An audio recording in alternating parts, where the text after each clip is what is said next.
محبت د نبی کریم صلی الله علیه وسلم دې سره څومره ډېره مینه یې وه ورسره. چې کله به حضور پاک په سفر ته نو دې له به ورغی بچې د پلانکي طرف ته ځم نو دا به ورته پاڅېده نو نبي علیه السلام به په تندي ښکل کړه او که کله به حضور پاک مبارک را سفر نه راغی نو بې به دې کره ورغی. بچې فاطمې څه شوې کور ورې داسې به هم نه ورته بار دروازه کې به یې آواز وکړو هسې نه څوک پردی ښه ده زما پې سترګې ونه لګي یا هسې ده چې دا د کور په بعضې پټو کارونو کې مصروف وی او د دې په ورځ مې چې ته سترګې ونه لګي. آواز بیا وکړو نبي علیه السلام هغه به ورته ضربې بابا یا د الله رسول راځه حضور پاک به ورننوت بیا به یې ښکل کړه په تندي باندې او کله چې به دا حضور پاک لراله نبي علیه السلام به ورته خپل ځای نه پاڅېده ځان ته به یې رانږدې کړه ښکل به یې کړه او په خپل ځای به یې کېنوله دونه یې مینه وه. بیماری چې کوم د نبي علیه السلام د وفات بیماری وه دا راله دا هغه وخت و چې په نبی کریم صلی الله علیه وسلم بے ہوشیت لے راتلی تکلیف ہوتا لے بی بی فاطمه ځان ته رانږدې کړه دی وجړل بیا رانږدې کړه غوږ کې ورته څه خبره وکړه ویې خندل. عائشہ صدیقه رضی الله تعالی عنها فرمایي وی داسې ښځه مې نه ده لیدې وی ما خو وی چې دا ډېره هوښیاره ده خو دا ساده او ښه ځکه دا که د خندا وختي بیا جاړې ولې او که د ژړا وختي خاندې ولې یو وخت کې هم ژړا هم خندا. وی فاطمې پوه مې که په دې خبره او دې ژړل ولې او دې خندل ولې وی د بابا راز نه فاش کوم بیا وروسته به درته وی راز نه فاش کوم چې نبي علیه السلام مبارک وفات شو نو بیا ته عایشې صدیق تپوس وکړو وی فاطمې هغه خبره درته ویم اوس خو راته ووایه که نه وی اوس پې درته ویم وی په لومبي ځل باندې نبي علیه السلام ځان ته رانږدې کړم وی ما ته وی چې فاطمې زه الله خبر کړی ما او دا زما اخري بیماری ده د دې بیماری نه زما پاسېدل نشته دې کې به زه وفات کېږم خو ګورې چغې به نه وې ګریوانونه به نه شلې ویر به نه کې نو د پلار صدمه وه جړا راغله نو ومې ژړل وی بیا چې زما جلا ته وکتل نو ما ته اشاره وکړه نو بیا راته غوږ کې پټ وي چې فاطمې ژړمه زما په خاندان کې د ټولو نه مخکې به ته ما سره ملاویږي. په دې مې وخندل چې زه ټیک ده که فراق راشي جداوالی څه وخت له راغی خو بیا به بابا سره نږدې شم. همقسې وشوه د نبي علیه السلام د وفات نه 6 میاشتې پس دا وفات شوې ده 6 میاشتې پس څوک یې عمر یو کم 10 کاله د وفات په وخت کې څوک 40 کاله وي تاریخ کې لږ اختلاف شته او څوک 50 کاله وي او د نبي علیه السلام تکلیف چې ولیده که نه وی وا کرب ابا او زما د پلار مصیبته زما د پلار بیماری وی ژړل. نبي علیه السلام ورته وی انه لا کرب علی ابیک بعد اليوم ای بچې نن نه پس به د په پلار مصیبت نه دا زما د بیماری خیري ورځ ده نه پس به بله ورځ نه او چې کله وفات شو که نه اوهو وی صبت علی مصائب لو انها صبت علی الایام سرن لیالیا وی داسې مصیبتونه را باندې را پرېوتل که دا مصیبتونه په دې ورځو راوغورځېږي نو د ورځو نه به شپې جوړې شي د ورځو رنګ به بدل شي رڼا به ختمه شي ډېره زیاته پریشان و کور نه بار نه ده او چې کله نبی کریم صلی الله علیه وسلم دفن شو ترمذی شریف کې په حدیث ته او په مشکات شریف کې حضرت انس رضی الله عنه فرمایي وی د شپې اخیری وخت چې موږ د دفن نه فارغ شو نو موږ خاورې واچولې په قبر او بار راووتو چاریانې را سرې وې نو فاطمه راته دروازه کې ولاړه وه نو چې موږ پرې راتېر شو نو ما له اواز راکړه چې انسه زړونه م خوشحاله شو چې زما په پلار هم خاورې واړولې اطابت انفسکم مطمئن شوې ها خوشحاله شوې چې تاسو زما پلار باندې خورې واړولې موږ سرونه ښکته کړل چې څوک نو ډېره پریشان ډېره لویه صدمه صحابو ته ټولو ته صدمه وه خو خاندان کې او په اهل بیتو کې چې د نبي علیه السلام د وفات څومره صدمه اولاد ته بیا خامخا رسېږي حضرت فاطمې رضی الله تعالی عنها ته ونه بل چاته دومره نه وه دغه یو لور هم پاتې وه ام کلثوم مخکې وفات شوې وه بیبي رقیه دا مخکې وفات شوې وه یو حضرت زینب او عایشه پاتې وه او بچی زامن خو مخکې وفات شوي دي نو ډېره پریشان وه نبی کریم صلی الله علیه وسلم له یو ځل راله علي صاحب راولېږله وی ته لاړ شه او بابا له د غلامان چا رالیږلي دي نو یو مریت یې غواړه دا چې راله هغه وخت نبي علیه السلام کور نو چې کله کور ته راغی نو عایشې صدیقې ورته وویل چې دا الله رسوله فاطمه راغلې وه دې زر ورغی بخاري شریف کې حدیث دی چې کله حضور پاک راغی زه او علي ملاستو مونږ ورته پاسېدو وی نه مه پاسه کښېنه مونږ یې پاسېدو ته پرې نه ښودو وی راغی زموږ د علي په منځ کې سم لاست او دا خپې مبارک یې خورې کړې وی بچې څنګه راغلی وې نو فاطمه کې ډېره زیاته حیا وه الحیا شعبة من الایمان حضور پاک فرمایي چې د ایمان غټه شعبه حیا ده ډېره حیا وه پکې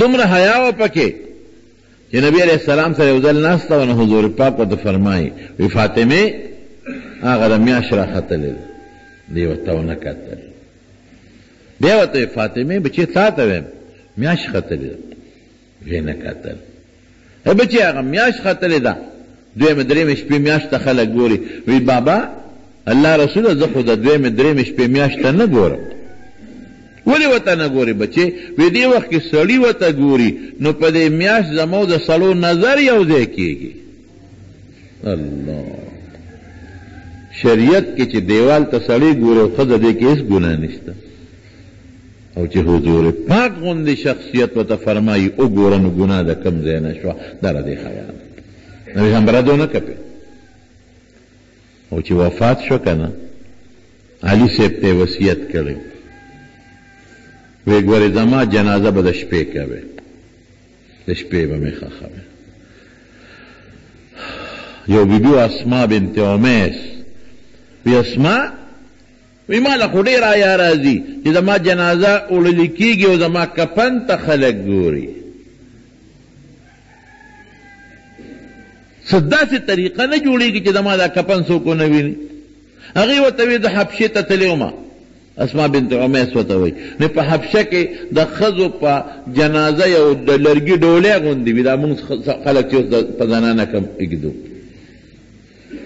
وی دا دې لیدلې دي وي یو بس وصیت یې وکړو وی زما جنازه چې وړی نو زما د لاش د پاک کفن د پاسه به لرګي کېدی د لرګو د پاسه به څادر ور واچوې چې زما کفن هم څوک ونه ویني الله شپې جنازه شوې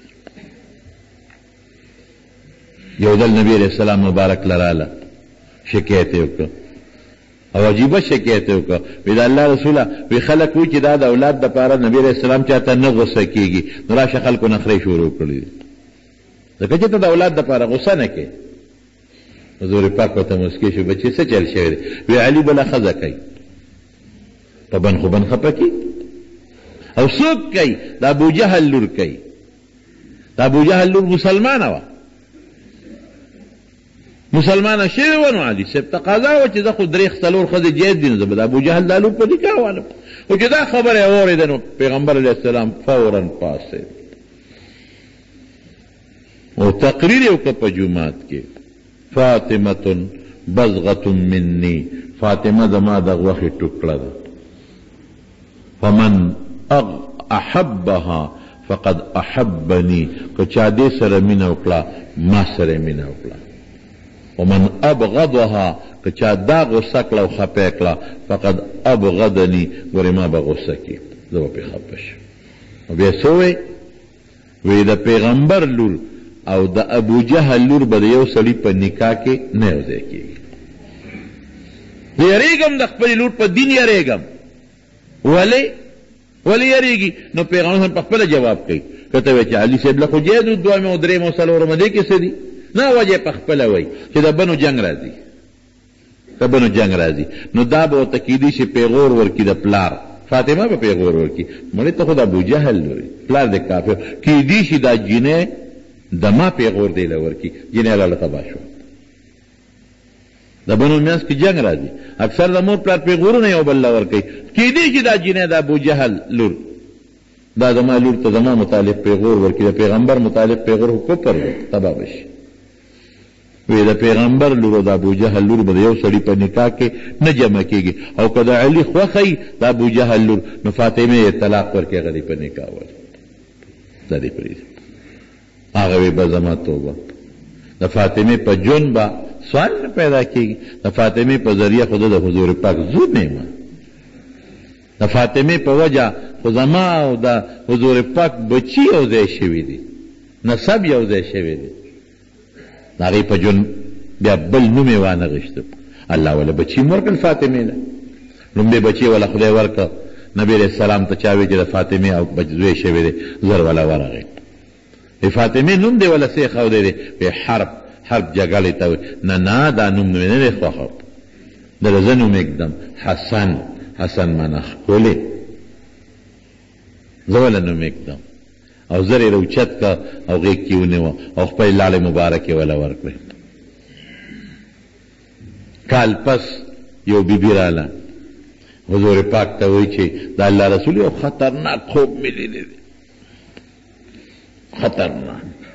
وایه څه خوب دې لیدلی دی؟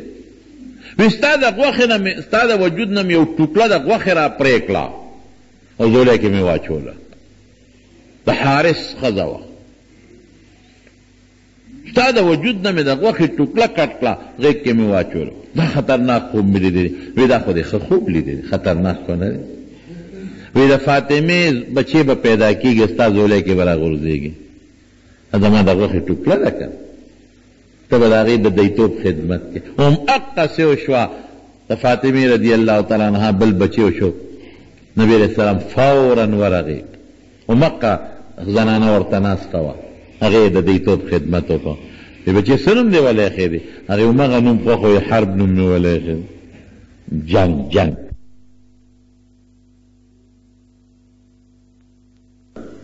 خیرات کړه او خپلې لاړې مبارکې وله ورکړه. ډېر زیات یې دا مسیح خوښ. نور بچي شته، یو بل زیو څوک محسن یادوي او څوک محسن. لورې وه زینب، بله لورې وه رقیه د فاطمې رضی الله تعالی عنها. دا دوه زامن هغه محسن هغه وفات شو ماشوموالي کې. د حضور پاک ډېر خوښ و دا دواړه مسیح، دومره خوښ و چې نبی علیه السلام مبارک به کله مونځ کو، دا ماشومان چې په سجده به پریوت دی به لاړل په شا به یې سوارې شو. او صحابه وایي چې تر څو به دوی د حضور پاک د ملا مبارک نه نو کوی شوی، نو هغوی به د سجدې نه سر نه پورته کو چې دا ماشومان خوږ نه شي.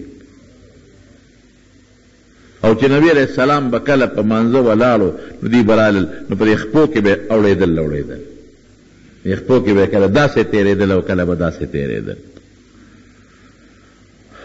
یو صحابي وایي نبي ته په منبر ناستو، تقریر یې کو، وی دا حسن او حسین دواړه ماشومان را منډې والې جومات ته رالل. وی مور و تعمیلونه په غاړو کې اچولي، ماشوم تعمیل اچولی شي او داسې جامې اچولې وې چې کې سرې کرښې وې، خشته ښکارېدل. وی را منډې والي نبي علیه السلام لو دونه په منډه راتل چې پرېوتل تینده کې به یې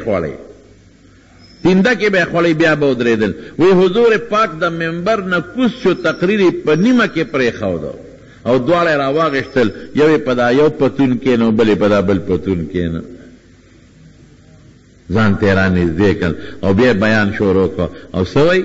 یاره وی الله رښتیا ویلي دي، انما اموالکم و اولادکم فتنه، چې دا مال او بچی دا یو لوی ازمایش دی. الله رښتیا ویلي دي. وی دې دواړو بچو ته مې وکتل چې رامنډې وی او غورځېږي درزونه خوري، نو ټینګ نه شوم، نو تقریر مې په دا منځ کې پرېښود او دواړه مې راوچت کړل، ځان سره مې کېنول. دومره محبت. حضرت اسامه ابن زید رضی اللہ عنہ وی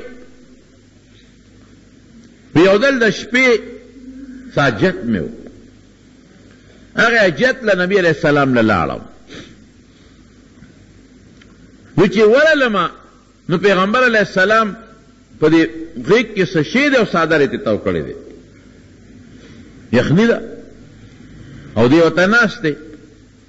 مې چې د الله رسوله دا څادر دې څه نه تاو کړی دی، د څه شی دی دې غیږ کې کېنولو څادر دې تاو کړی دی؟ وی مسکې شو، وی خاندل، وی چې څادر یې لرې کړ نو یو طرف ته حضرت حسن ورسره په پتون ناست و، بل خوا حضرت حسین څادر کې پټ کړی. یو صحابي دی حضرت حذیفه رضی الله عنه، هغه وی مور مې راته وی ماسخوتن دی اوس ماښامې چې بچی ورشه او پیغمبر علیہ السلام له لږ مونږ به مو سره وکړي او ما له تې بخښنه وغواړه. نبی علیہ السلام ته ووایه چې ما له د الله نه بخښنه وغواړي، ما ورته یاده کړه مونږ به وکړو، ما له به د الله نه بخښنه وغواړي. وی اتفاق ده مونږ مې وکړو، وی چې حضور پاک ته ور مخامخ شومه نو یې ما ته وی چې حذیفه څنګه راغلې، خدای دې تا وبخي اوس تا مور دې خدای وبخي. غفر الله لك ولأمك، مشکات شریف کې دا حدیث هم شته. څنګه راغلې، خدای دې تا وبخي خدای دې مور وبخي. مې د الله رسوله چې سړی رالېږلی او مکار وشو، مور مې وی چې دا حضور پاک ته ووایه چې ما د الله نه بخښنه وغواړي. وی ما ته وایي چې حذیفه یو خبره درته ونه کړم؟ مې ووایه د الله رسوله. وی د اسمان نه یو فرشته راله، د الله نه اجازت وغوښته چې ما له اجازت راکړه او په نبی علیہ السلام سلام ویم. هغه فرشته راله او اوس تا نه مخکې په ما سلام ووی او ما له د الله یو پیغام راوړو. پیغام دا دی چې نبی علیہ السلام ته ووایه چې ستا لور فاطمه به د جنت د ښځو سرداری او د هغې بچي حسن او حسین رضی اللہ عنہما دا به د جنت د ځوانانو سرداران دي. څومره لویه خبره شو. دا د دواړو منقبت. نبی علیہ السلام مبارک یو دلته سفر نه راغی، چې څنګه راغی نو فاطمه رضی الله تعالی عنها په دروازه ودرېده او आवाज یې وکړ فاطمه اما شومان څه شو؟ صحابي وی لږ وخت تیر شو، وی به زه پوه شوم چې ماشومان خاورو کې خیرن شوي دي او مرو جوړ لمبی ځکه وخت پکې واوړېد او جامې به ورته بدلی. وی هغسې نبي علیه السلام ولاړو، وی اقا همغسې وشوه، دا خیرنو په لوبې کولې زرې زرې ولمبول او جامې یې ورته واچولې او دواړه یې بار را پرېښودل. وی چې را پرېښودل په منډه منډه رالل، وی حضور پاک یو مروچت کا او بل یې مروچت کا او ځان ته یې را تر غاړه باسل او سیوی الله. وی دا زما کشمالیان دي، کشمالو خلک بویی که نه، دا مې کشمالیان دي، بویول به یې دواړه ځان ته به یې را نږدې کړل. او یو ځل حضرت حسین رضی الله تعالی عنه را روانو نو حضور او لاس یې داسې کړی لکه څوک چې چاته ور تر غاړه وځي. حضور پاک زر ورته کېناست، هغه را منډه کړی او نبي اسلام د هغه نه لاس تاو کړ، هغه د هغه نه غېږ تاو کړ، اوچت یې کړ ځان سره. دومره مینه یې وه. او نبی علیہ السلام او فرمایل حسن او حسین چې دي احبهما زما سره مینه ده. یا الله چې څوک دوی سره مینه کوي ته ورسره مینه وکړې.